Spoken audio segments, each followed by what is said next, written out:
Grabe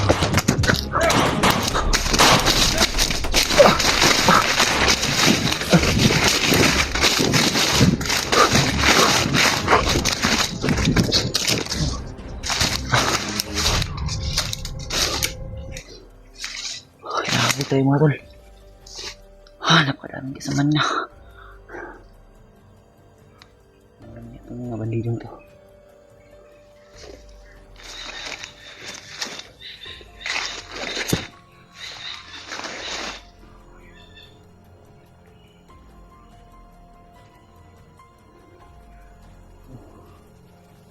Napal ako.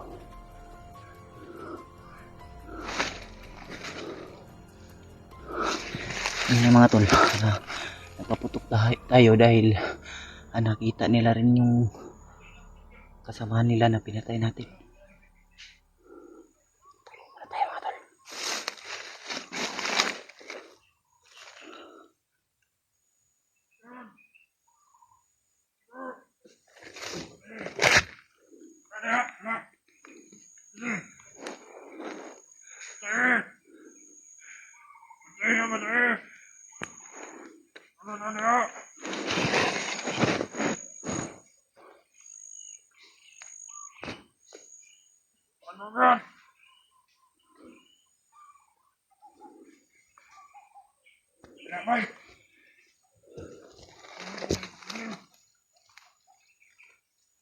Wala.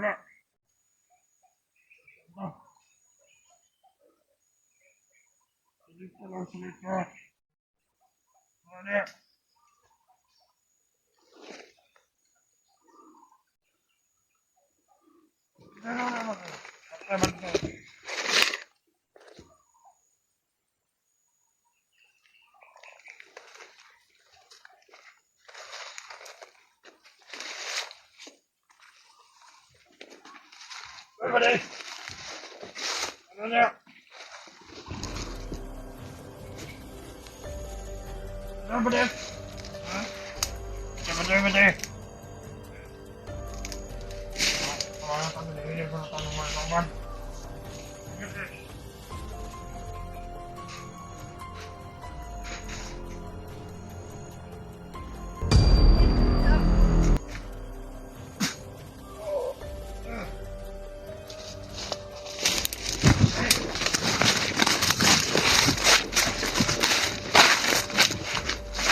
Takot tayo mga tol.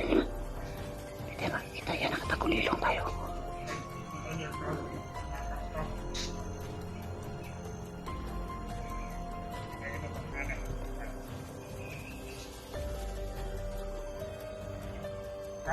Katan.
pwede na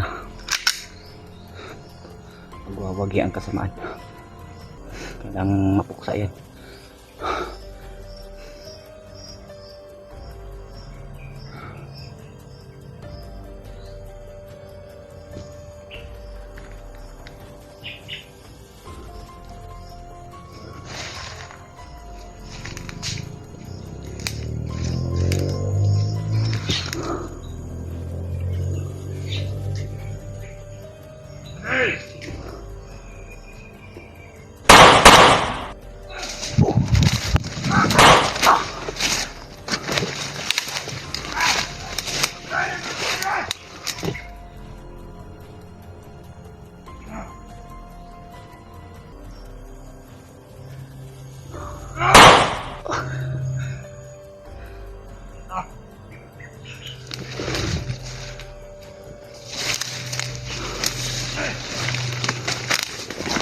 Bani!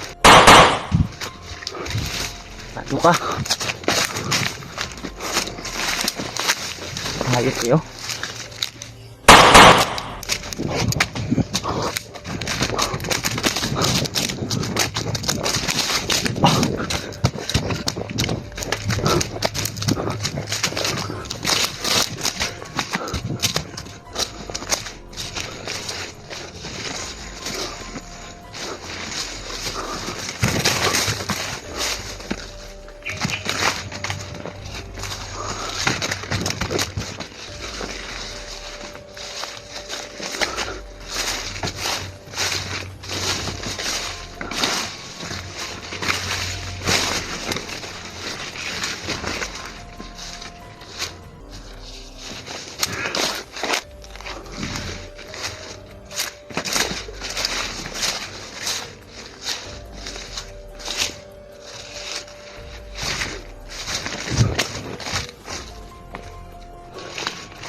Sige, ayop kayo. Ginago nyo yung kasamahan ko. Wala kayong mga hiya. Ikaw. Tantado.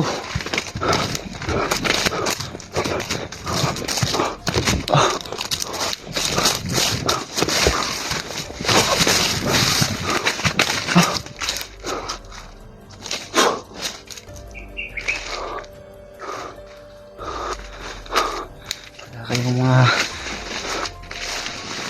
puro lang kayo yabang.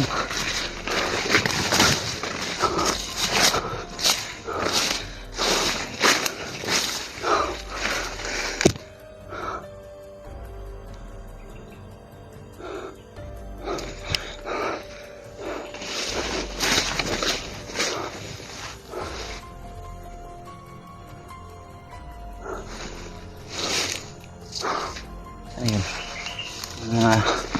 Nawala yung iba.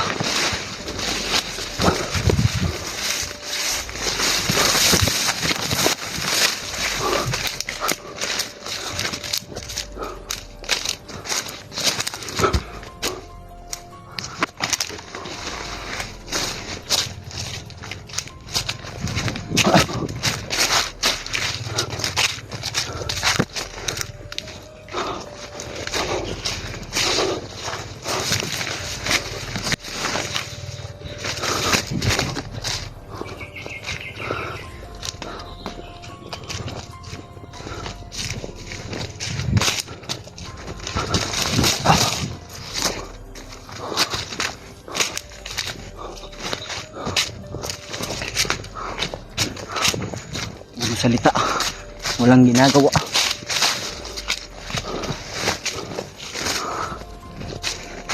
Kadami na mga tol.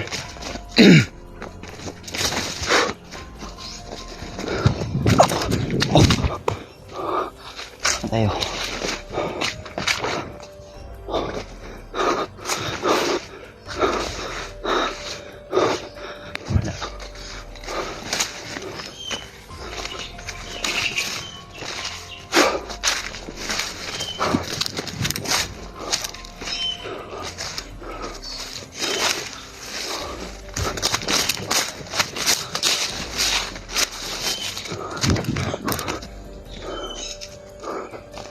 Kailangan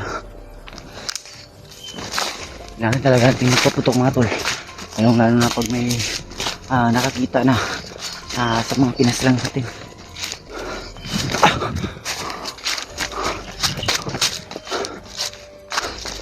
Sakali man na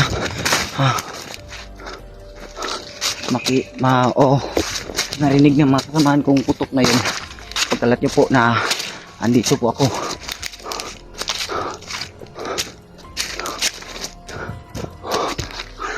Tingnan muna tayo mga tol. Pagkalat nyo po mga tol na tayo yung nakipagbarilan sa mga bandido.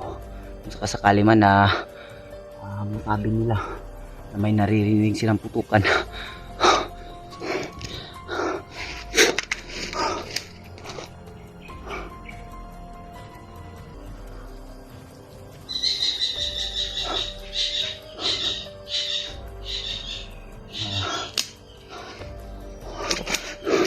Kung nakinig lang sana sila, kung hindi sila umanib sa kademonyuhan ni Commander Bagnot, hindi sana sila magkaganyan o hindi sila mamamatay.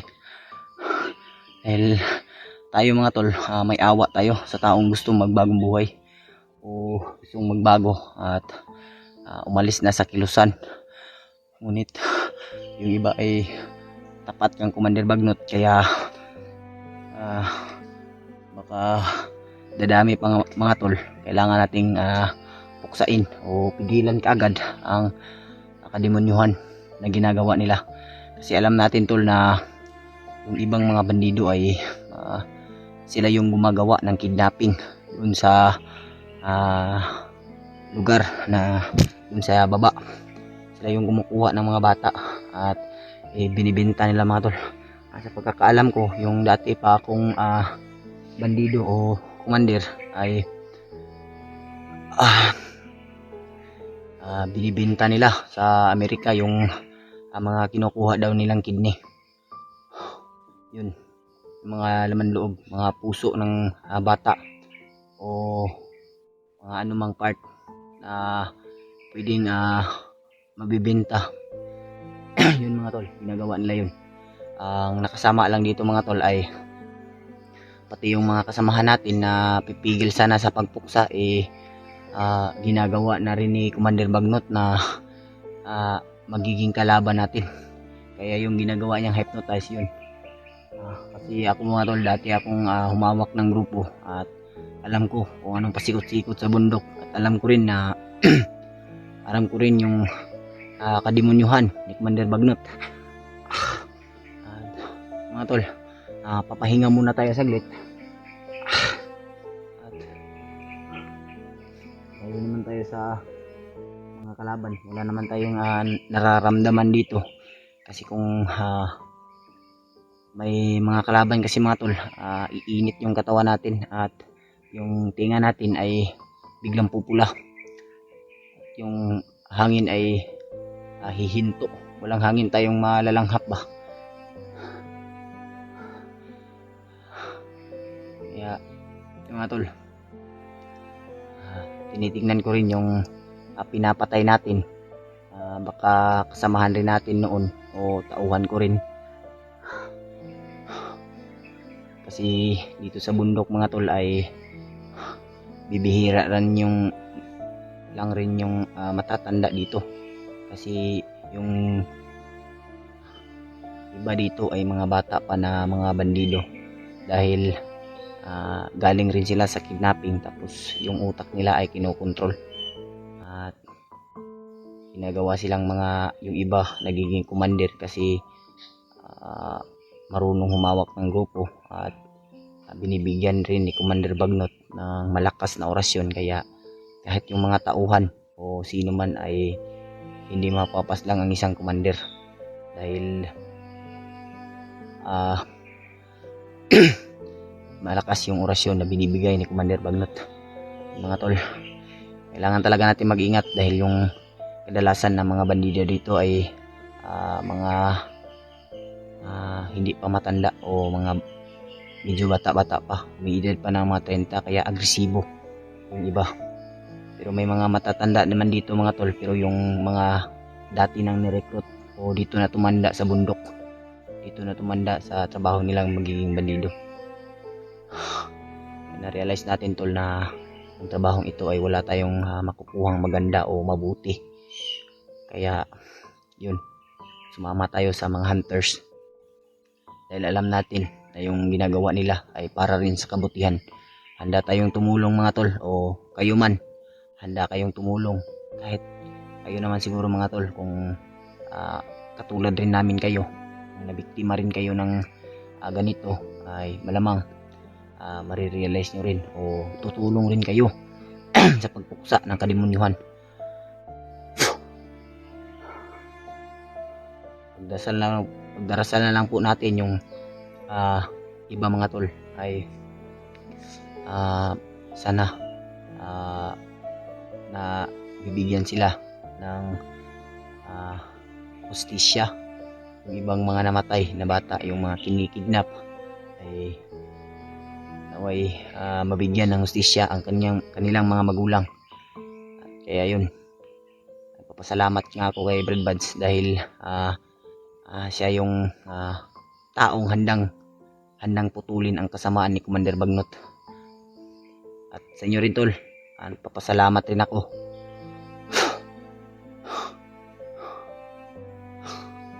Tignan natin yung bawat pinapatay natin mga tol, baka rin dati kong tauhan. May mga iba pa kasi akong mga tauhan mga tol, at tapat sa akin. Kailangan ko rin silang mahanap, o hindi natin sila mahanap mga tol, baka pinatay na ni Commander Bagnot. Assassin rin yun sila, tumutulong rin yun, kasama ko yun sa pag-traitor ng Commander Bagnot.